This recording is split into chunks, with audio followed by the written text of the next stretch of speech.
Hey everyone, welcome back in my channel once again. So ये है BTS update video. जैसा कि हमारे बीटीएस के बारे में क्या क्या अपडेट्स हैं उनके बारे में मैं आप लोग को बताऊंगी।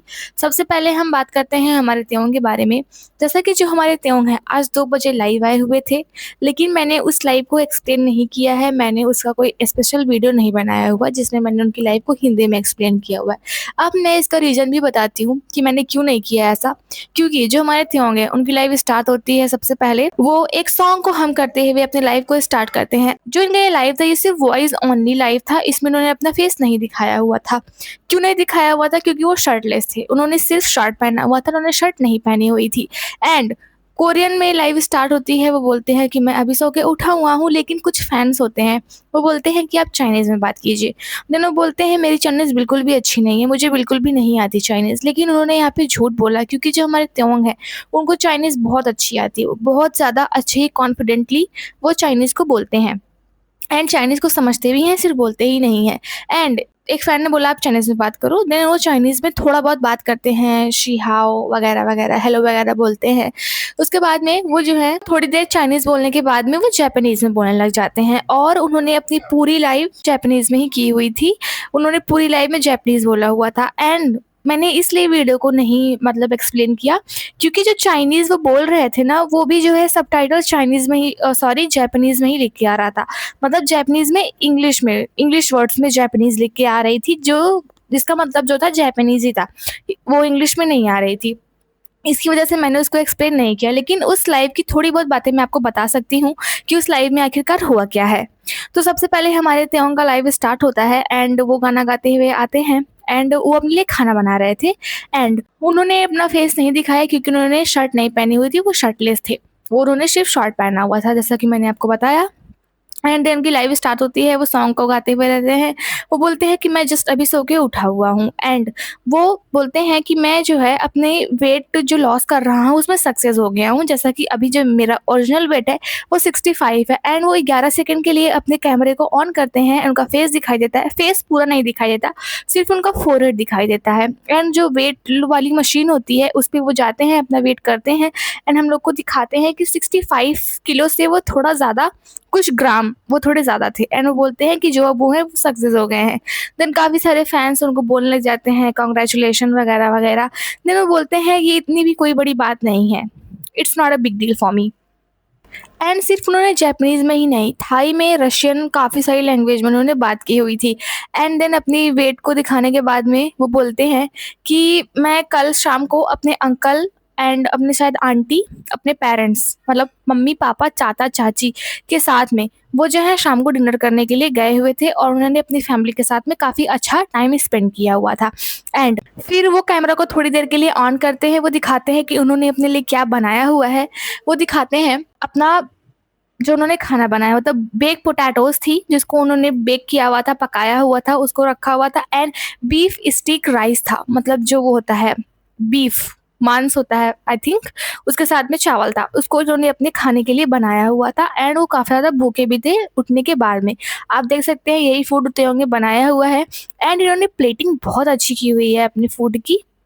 एंड त्योंग अपनी पूरी लाइफ में खाने को बनाने एंड खाने में काफ़ी ज़्यादा बिजी थे। एंड उन्होंने काफ़ी सारे जापानीज़ ड्रामा को भी ढूंढा एंड देखा। आप स्क्रीन पे जो देख सकते हैं यही वो सारे जापानीज़ ड्रामा हैं जो त्योंग ने देखे थे। एंड वो काफ़ी सारे जापानीज़ सॉन्ग को भी सुन रहे थे। वो आज कोरियन ड्रामा या कोरियन सॉन्ग को नहीं सुन रहे थे, वो जे सॉन्ग्स एंड जे ड्रामा को देख रहे थे। सो आज का उनका यही लाइव था। क्योंकि वो जापानीज़ में था तो ज़्यादा कुछ समझ में आया नहीं है। जो जापानीज़ जो आर्मीज़ बोल सकती हैं उनके लिए तो बहुत ज़्यादा बेनिफिट था। सो ये हो गई लाइव की बात। एंड जो स्नोपीक आउटडोर है उसने आज बहुत सारी नई नई पिक्स को त्योंग की अपने एक्स पे एंड अपने इंस्टाग्राम पे पोस्ट की हुई थी। वो उनके नए कलेक्शन की पिक है जिसके जो ब्रांड एम्बेसडर है त्योंग है। ये जो है ना, इन्होंने ऑटम कलेक्शन को हम लोग को दिखाया हुआ है एंड उन्होंने लिखा हुआ था a very happy Chuseok from त्योंग एंड आउटडोर, जो स्नोपीक आउटडोर है। एंड इन सारी पिक्स में जो त्योंग है वो काफ़ी ज़्यादा अच्छे लग रहे हैं। वो एक रियल ह्यूमन लग ही नहीं रहे हैं, ऐसा लगता है जैसे कि वो एआई जनरेटेड हो, क्योंकि जो उनका फेस है वो बहुत ज़्यादा कंप्यूटर से बनाया हुआ लगता है एंड उनके जो फैंस हैं उनको सीजीवी भी बुलाते हैं क्योंकि वो रियल बिल्कुल भी फील नहीं हुए होते हैं एंड इन पिक्स में वो बिल्कुल भी रियल फील नहीं हो रहे हैं। सो आज इन्हीं पिक्स को जो आउटडोर स्नो पिक है उसने अपने इंस्टाग्राम पे, एक्स पे, हर जगह पे पोस्ट किया हुआ था अपने नए कलेक्शंस को दिखाने के लिए। एंड जब से कल तेओंग ने उनको पाक बोगम को सपोर्ट किया हुआ है, तब से उनकी जो फ्रेंडशिप की चर्चा है पूरे सोशल मीडिया पर ट्रेंड कर रही है। काफ़ी सारे के मीडिया इन लोग के अलग अलग बॉन्ड्स को अपने ऐप पे दिखा रहा है। सो ये हो गई हमारे तेओंग के बारे में बात। तेओंग के बारे में सिर्फ इतनी ही बातें थी एंड अभी देखना ये है कि वो 5 तारीख को जाते हैं या नहीं। एंड आज एक लोग का कमेंट आया हुआ था, उन्होंने बोला था कि आप जो है जो ब्रेक टू डो अवार्ड होता है 2025 का, आप उस पर भी वीडियो बनाओ क्योंकि जो आर्मीज़ है उनको नहीं पता है कि वोट कहाँ करना है। सो मैं आपको बता देती हूँ कि आप लोग को अगर वोट करना है देन आप लोग वोट कर सकते हैं। ये 10 सितंबर से स्टार्ट है वोटिंग एंड 10 अक्टूबर को ये ख़त्म हो जाएगी। एंड इसके लिए आपको क्या करना होगा, आपको ब्रेक टू डो अवार्ड्स के ऑफिशियल वेबसाइट पे जाना होगा। अगर आप लोग को ऑफिशियल वेबसाइट मिल जाती है तो ठीक, वरना मैं आपको दे दूँगी लिंक में अगर आप लोग को चाहिए तो। अगर आप लोग वेबसाइट पे जाते हो, आप लोग को नहीं समझ में आता है, देन आप लोग अपनी लैंग्वेज को, मतलब उसकी लैंग्वेज को अपने अनुसार, अपने अकॉर्डिंग कर लीजिए। अगर आपको हिंदी समझ में आती है तो हिंदी में, इंग्लिश में, जिस जिस भाषा में भी आपको करना है। एंड वहाँ पे काफ़ी सारी कैटेगरी है, जिस जिस कैटेगरी में आपको वोट करना है, जिस कैटेगरी में आपके आइडल हैं, आर्टिस्ट हैं, उस कैटेगरी को आपको चूज़ कर लेना है। एंड अपना पसंदीदा नॉमिनी जो है, जो ग्रुप है, उसको आपको कर लेना है एंड आपको 5 वोट देने होंगे। आप 5 वोट तक सबमिट कर सकते हो, चाहो तो दे सकते हो, नहीं चाहो तो मत दो। मतलब 5 वोट तक आप दे सकते हो। एंड आपको उसके लिए, मतलब वोट देने के लिए आपको ह्यूमन वेरिफिकेशन भी करना होगा। कैप्चा जो होता है, एक बार आपका ह्यूमन वेरिफिकेशन हो जाता है देन जो आपका वोट होगा वो सबमिट हो जाएगा। यही पूरा प्रोसेस है। एंड कैटेगरी है ब्राज़ीलियन फीमेल आर्टिस्ट। तो फीमेल हमारे बीटीएस है नहीं, सो इसकी बात हट गई। इंटरनेशनल फीमेल आर्टिस्ट, इसमें भी हमारे बीटीएस नहीं आएंगे। इंटरनेशनल मेल आर्टिस्ट जो है, इसमें हमारे बीटीएस आ सकते हैं। इसके नॉमिनीज हैं bad Bunny, Benson Boone, Burna Boy, Ed Sheeran, Jimin. Jimin है हमारे इसमें, सो आप जिमिन को वोट कर सकते हैं। एंड इसके बाद है इंटरनेशनल फीमेल ग्रुप, जिसमें हमारे बीटीएस नहीं आएंगे। उसके बाद है एशियन आर्टिस्ट का कैटेगरी, जिसमें है Jackson Wang, Jeff Satur and J Hope. आप इसमें जी होप को वोट कर सकते हैं। उसके बाद है ग्लोबल आर्टिस्ट। ग्लोबल आर्टिस्ट में है Cardi B and Jungkook. Jungkook है हमारे, सो आप इसमें जंकुक को वोट करोगे। बस यही यही और 2 कैटेगरी हैं जिसमें हमारा कुछ लेना-देना नहीं है। बस यही है पूरा आपका काम जो आपको करना है। आप पहले अपनी लैंग्वेज चूज़ करो, उसके बाद में 5 कैटेगरी है, अगर आपको वोट देना है तो 5 कैटेगरी में वोट दो, वरना जिसमें हमारे बीटीएस मेंबर्स हैं आप उसमें वोट दो। एंड एक बार ह्यूमन वेरिफिकेशन होने के बाद में आपका जो वोट है वो सबमिट हो जाएगा एंड 10 अक्टूबर तक आप ये वोट को कर सकते हो। उसके बाद में ये जो वोट है वो हट जाएगी एंड इसका रिजल्ट जो है वो 18 नवंबर को आएगा, कि 18 नवंबर को इसका रिजल्ट आएगा कि इसको किसने जीता हुआ है, कौन सा नॉमिनीज इस अवार्ड को जीता हुआ है। ठीक है, सो इससे ऐसे आप टूडो अवार्ड में, जो ब्रेक टूडो अवार्ड है, उसमें आप कर सकते हो वोट। अभी हम बात करते हैं हमारे लीडर आरएम के बारे में। इनके बारे में एक बहुत ही बड़ी बात आ गई है निकल के। जो हमारे लीडर आरएम है वो ऐसे पहले एक के पॉप आइडल हैं जिसने SFMOMA के साथ में कोलैबोरेशन किया हुआ है, पार्टिसिपेट किया हुआ है। SFMOM है San Francisco museum of modern art. So इसके साथ में जो हमारे आरएम है उन्होंने कोलैबोरेट किया हुआ है और वैसे पहले के पॉप आइडल है जिन्होंने ऐसा किया हुआ है। इसमें क्या होगा, ये एक तरीके का एग्जिबिशन है जो कि अक्टूबर 2026 से लेकर के फरवरी 2027 तक चलेगा। इसमें क्या होगा, जो हमारे आरएम हैं जिन्होंने अपनी प्राइवेट कुछ आर्ट को रखा हुआ है, जैसे कोरिया के कुछ आर्टिस्ट हैं उनके आर्ट को उन्होंने कैप्चर किया हुआ है, या फिर किसी भी प्रकार के उन्होंने आर्ट को कैप्चर किया हुआ है, वो उस एग्जिबिशन में दिखाए जाएंगे। एंड सैन फ्रांसिस्को है, वो भी अपने आर्ट को दिखाएगी उनके साथ में मिल करके। अगर मैं आपको पूरी तरीके से एक्सप्लेन करूं तो मैं कर देती हूं, क्योंकि वीडियो लंबी हो जाएगी इसलिए नहीं करना चाहती थी, लेकिन अगर आप लोग को समझ में ना आया हो तो मैं आपको कर दूंगी। जैसे कि जो आरएम है उनके पास एक अपनी पर्सनल आर्ट कलेक्शन होगी, वो उसको उसमें यूज़ करेंगे। ठीक है, जैसे कुछ बहुत सारे पिछले सालों में उन्होंने कुछ कोरियन मॉडर्न और कंटेम्प्रेरी आर्टिस्ट के वर्क को कलेक्ट किया हुआ है। एंड सेम जो सैन फ्रांसिस्को है उसने भी कुछ आर्ट वर्क को कलेक्ट किया हुआ है। एंड कुछ कोरियन आर्टिस्ट हैं जिनका नाम होगा वहाँ पर, उनका नाम है यून ह्योंग क्योन, पार्क रे ह्यून, कोन ओ क्यून, किम यून सुन। ये लोग जो हैं वो वेस्टर्न मास्टर जैसे मार्क रोथको, हेनरी मैथसी, जॉर्जिया ओकेफी, एजनेस मार्टिन, इनके साथ में ये लोग जो कोरियन आर्टिस्ट हैं ये लोग काम करेंगे। जैसा कि हमारे आरएम कोरियन है, सो कोरियन आर्ट एंड जो वेस्टर्न आर्ट होगा, ये इन दोनों का एक साथ में सैन फ्रांसिस्को के म्यूज़ियम में एग्ज़िबिशन होगा, जहाँ पे लोग देखने के लिए आएँगे एंड इसकी पिक वगैरह खींचेंगे, यही होगा। जो हमारे आरएम है इसके साथ में उन्होंने कोलैबोरेट किया हुआ है। जैसा कि आरएम के पास में कुछ आर्ट होगी एंड जो म्यूज़ियम है उसके पास में कुछ आर्ट होगी, ये दोनों अपनी आर्ट को मिला-जुला के उस म्यूज़ियम में लगाएँगे एंड ये दोनों साथ में जो होगा मतलब इन लोग को प्रेज़ किया जाएगा। यही इसका मतलब है। इसके लिए बहुत सारे बीटीएस मेंबर्स ने इनको कांग्रेचुलेट भी किया हुआ था इंस्टाग्राम पे, जैसा कि आरएम ने इसको अपने इंस्टाग्राम पे पोस्ट किया हुआ है, ताeyong ने, जंगकुक ने, जे-होप ने, सभी ने इनकी जो पोस्ट थी इसको लाइक किया हुआ है। एंड जो जंगकुक हैं उन्होंने कमेंट किया हुआ था वाओ, वाओ, वाओ! आप देख सकते हो। एंड त्योंग ने एक इमोजी को कमेंट किया हुआ था। जे-होप ने जो फायर वाली इमोजी होती है उसको पोस्ट किया हुआ था। हमारे आरएम के लिए बहुत बड़ी अचीवमेंट है कि वो एक यूएसए बेस्ड कंपनी के साथ में कोलैबोरेट कर रहे हैं और उन्होंने जो आर्ट को कलेक्ट किया होगा वो म्यूज़ियम में दिखाए जाएँगे एक फॉरेन कंपनी के साथ में।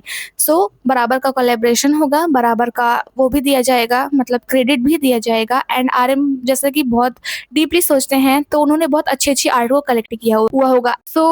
ये सारी चीज़ें अभी जाके सेंस बनाती हैं कि हो सकता है वो म्यूज़ियम में इसीलिए जाते हों ताकि वो नए-नए आर्ट से कुछ सीख सकें, म्यूज़ियम से कुछ वो आइडिया वगैरह ले सकें कि कैसे करना है। क्योंकि एग्ज़िबिशन का मतलब वही है कि अपनी आर्ट को लोगों को दिखाना एंड लोग उसकी पिक क्लिक करेंगे। जैसा कि त्योंग कुछ दिन पहले एग्ज़िबिशन में गए हुए थे, जे-होप गए हुए थे एंड जंगकुक का जो है वो चिली में एग्ज़िबिशन चल रहा है गोल्डन एल्बम का, लेकिन इन लोग का ये अपना नहीं था, लेकिन ये आरएम का अपना होगा। वो अपनी आर्ट को कैप्चर करके लोगों को दिखाएँगे।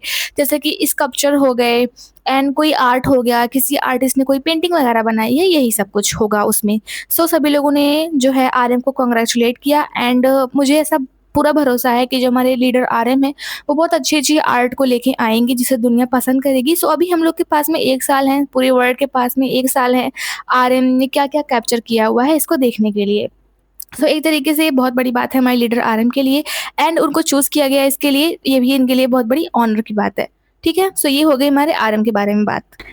एंड बाकी जो हमारे वर्ल्ड वाइड हैंडसम हैं वो तो पहले के-पॉप आइडल हो ही जाएँगे मुनाक स्टेडियम में परफ़ॉर्म करने के लिए, जो कि 31 अक्टूबर से 1 अक्टूबर तक चलेगा। अभी लगभग 1 मंथ है एंड इनके बारे में कोई और न्यूज़ वगैरह नहीं है एंड ना ही शुगा के बारे में है एंड हमारे जंगकुक के बारे में भी कोई ज़्यादा ख़ास न्यूज़ नहीं है। मतलब कोई है ही नहीं, बस यही है कि उन्होंने आरएम की पोस्ट पे कमेंट एंड लाइक किया हुआ था। अब हम बात करते हैं हमारे मोची जिमिन के बारे में। इनके बारे में काफ़ी सारी न्यूज़ हैं, जैसा कि आज सुबह में वो कोरिया पे आ गए हैं एंड इन्होंने ब्लैक कलर की beanie, glasses and black colour का स्वेटर पहना हुआ था। ये जो स्वेटर पहना हुआ है इन्होंने, ये जो फैशन शो में गए हुए थे वहाँ पे जो मेंस का फैशन वियर था, उसी का स्वेटर है। आप देख सकते हैं मॉडल ने इस स्वेटर को पहना हुआ है, देन इसको जिमिन ने पहना हुआ है। जैसे मैं त्योंग को देखा हुआ था, काफ़ी सारे नए-नए कपड़े उन्होंने पहने हुए थे जस्ट कलेक्शन आने के बाद में एंड ऑफ कोर्स ये ब्रांड एम्बेसडर है, देन ये पहन सकते हैं। ये जो इन्होंने पहना हुआ है स्वेटर, ये जो है उसको क्रिएटिव डायरेक्टर डियोर के जोनाथन एंडरसन, उन्होंने इस स्वेटर को डिज़ाइन किया हुआ है एंड ये जो कल परसों में कलेक्शन आया हुआ था मेंस वियर का स्प्रिंग का, उसी का कलेक्शन है जो कि इन्होंने पहना हुआ है। ये सुबह में आ गए हुए थे अपने कोरिया में, अपने देश लौट आए हैं एंड इन्होंने फैशन शो को ज्वाइन कर लिया हुआ है काफ़ी सारी चाम को वहाँ पे बटोरने के बाद में। एंड जब ये आ रहे थे देन एक रिपोर्टर था, उसने बोला जिमिन जो आपने कोट पहना हुआ था एंड जो आपकी चेस्ट पूरी दिखाई दे रही थी वो बहुत ज़्यादा सेक्सी थी। इसको सुनने के बाद में जो जिमिन है वो बहुत ज़्यादा शाय हो जाते हैं एंड नीचे देख के वो हँसने लग जाते हैं। एंड वहाँ से आने के बाद में जिमिन ने अपने इंस्टाग्राम पे कुछ पोस्ट भी किए हुए थे एंड त्योंग ने उसको 58 सेकंड के अंदर में ही लाइक किया हुआ था। मतलब 1 मिनट भी नहीं हुए थे जिमिन को पोस्ट किए हुए, त्योंग ने उसको लाइक कर दिया हुआ था, जैसे कि वो वेट कर रहे हैं या फिर हो सकता है उनके बगल में बैठ के ही उन्होंने पोस्ट किया हो। देन उसको काफ़ी सारे लोगों ने लाइक किया हुआ था एंड उसको जो है जोनाथन एंडरसन, जो क्रिएटिव डायरेक्टर हैं वहाँ के डियोर के, उन्होंने लाइक किया हुआ था। पीटर वुड्स जो कि पीआर हैं डियोर के, उन्होंने लाइक किया हुआ था। एंड रेयान आर्बिलो जो है वो art gallery owner, director and producer, cinematographer हैं डियोर के, उन्होंने भी जो जिमिन की है एक रील को शेयर किया हुआ था अपने इंस्टाग्राम पे। उन्होंने लिखा हुआ था Jimin is so beautiful. And जो हुआंगचुन एवलिन है वो भी एक तरीके से आप बोल सकते हैं क्रिएटिव डायरेक्टर ने डियोर के, उन्होंने भी जिमिन की पिक को लाइक किया हुआ था। काफ़ी सारे लोगों ने जिमिन की पिक को लाइक किया हुआ था जो कि फैशन शो से ही थी एंड उन्होंने अपने गिफ्ट को भी दिखाया हुआ था जो उन्हें डियोर से मिला हुआ था, वो गिफ्ट भी उन्होंने दिखाया हुआ था इंस्टाग्राम पे। एंड एक लोग हैं सुपर मॉडल हैं, उनका नाम है जीजेल ओलिवेरा ये जो है एक सुपर मॉडल हैं और जो ये विक्टोरिया सीक्रेट होता है उसकी सुपर मॉडल हैं। देन उन्होंने जो है वो जिमिन की स्टोरी लगाई हुई थी अपने इंस्टाग्राम पे एंड उन्होंने लिखा हुआ था माय हस्बैंड इज बैक। मतलब आप जिमिन की पॉपुलैरिटी को सोच सकते हो जब एक सुपर मॉडल उनकी पिक को लगाती है एंड लिखती है my husband is back. And उन्होंने इससे पहले भी जिमिन की बहुत सारी फोटो को स्टोरी पर लगा के उनको प्रमोट किया हुआ है, उनको सपोर्ट किया हुआ है एंड वो बहुत सालों से जिमिन की फैन है। एंड जो जिमिन है वो डियोर फैशन शो में थाई एक्ट्रेस एंड मॉडल डियो Lingling Kwong and Orm Kornnaphat के साथ में जो है बातें करते हुए दिखे थे, हंस हंस के बातें कर रहे थे वो उन लोग के साथ में। एंड काफी सारे जो फोटोग्राफर हैं उनकी फोटो लेते हुए दिखे हुए थे। एक फोटोग्राफर है उनका नाम है कोबी वांग, उन्होंने जो है जिमिन की फोटो को अपने इंस्टाग्राम पे पोस्ट करके लिखा हुआ था Jimin at Dior Paris fashion show season 2026। उन्होंने नीचे नरेट भी किया हुआ था when Jimin came out there was a huge crowd pushing screaming and the soon as Jimin left the area suddenly began spacious एक्सटी। इन्होंने लिखा हुआ था एंड एक लोग इटली के डायरेक्टर हैं वो भी सॉरी जिमिन की फोटो एंड क्लिप लेते हुए देखे गए हुए थे, यही वो हैं। आप देख सकते हैं ये ले रहे हैं इनकी फोटो क्लिप्स। एंड जिमिन को देखने के बाद में जो वहाँ के मेंस थे, जो वहाँ के आदमी लोग थे, उन लोग का रिएक्शन ही कुछ ज़्यादा जिमिन को देखने के बाद में एकदम से भूल गए थे कि वो लोग आदमी हैं, वो लोग मतलब आप बोल सकते हैं मेन है, लड़की नहीं है। जिस तरीके से वो जिमिन को देख रहे थे वो पूरी तरीके से एकदम से खो गए थे जिमिन की चार्म को, जिमिन को देखने के चक्कर में। एंड जिमिन को वहाँ पे जाके बहुत सारा प्रेस मिला। लोग ऐसा बोल रहे हैं कि जो जो ग्लोबल ब्रांड एम्बेसडर है उसकी वापसी हो गई है। जो बहुत सारे लोग हैं यहीं तक नहीं, जिमिन को डियोर मिन भी बोल रहे हैं। डियोर मतलब डियोर, जिमिन मतलब मिन, सो डियोर मिन बोल रहे हैं जिमिन को लोग, फैंस। एंड ये जो हांगचुंग इवलिन है जो कि एग्जीक्यूटिव क्रिएटिव डायरेक्टर है डियोर की, इन्होंने जिमिन की एक फोटो को पोस्ट किया हुआ था अपनी स्टोरी पे एंड इनके सॉन्ग को हु को लगाया हुआ था, इन्होंने यूज़ किया हुआ था एंड लिखा हुआ था नीचे Dior Jonathan Anderson Givenchy. And Givenchy वही जिन लोग के साथ पे जाते हैं एंड काफ़ी सारे लोग को टैग किया हुआ था इन्होंने। एंड जिमिन की डुअलिटी एकदम से इंसेन है, वहाँ पे कैसे थे एंड एयरपोर्ट पे कैसे थे कोई बोल ही नहीं सकता है कि दोनों सेम ही पर्सन थे। वहाँ पे एकदम से हॉट जिमिन थे एंड यहाँ पे एकदम से क्यूट जिमिन थे। एंड जिमिन ने एक बार अपने एक इंटरव्यू में बोला भी हुआ था कि अगर मुझे कोई चीज़ स्पेशल बनाती है तो वो मेरी क्यूटनेस है, मुझे सब जगह पे प्रेजेंट करती है। एंड यस ये तो है, वो बहुत ज़्यादा क्यूट हैं, क्यूटनेस ओवरलोड है उनके अंदर। सो जिमिन ने सक्सेसफुली फैशन शो को ज्वाइन कर लिया हुआ है। देखना ये है कि क्या होंगे एंड हमारे शुगा करते हैं या नहीं। एंड आरएम का पर्सनल आर्ट कलेक्शन होगा, उसके लिए उनको कंग्रेचुलेशंस। सो यही सारी अपडेट्स थी। If you like the update then please subscribe my channel, like the video for more updates. Bye bye.